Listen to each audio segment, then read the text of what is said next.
يا فل، عملت ايه النهارده؟ طب انا رياسه. ومالك بتتكي على كلمه رياسه كده يا بيت؟ ولا تكونيش فاكراني الخوط؟ لا ابدا، اصلك يعني ما كنتيش متوتره ومشغول بالك عليا، مع ان كل مسابقه بحس ان انت اللي داخلاه.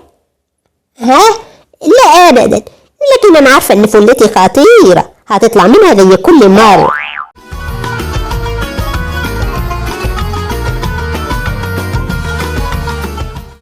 هطلع منها زي كل مره، ولا انت اللي دبرتيها اصلا عشان تنفذي حاله النوتات؟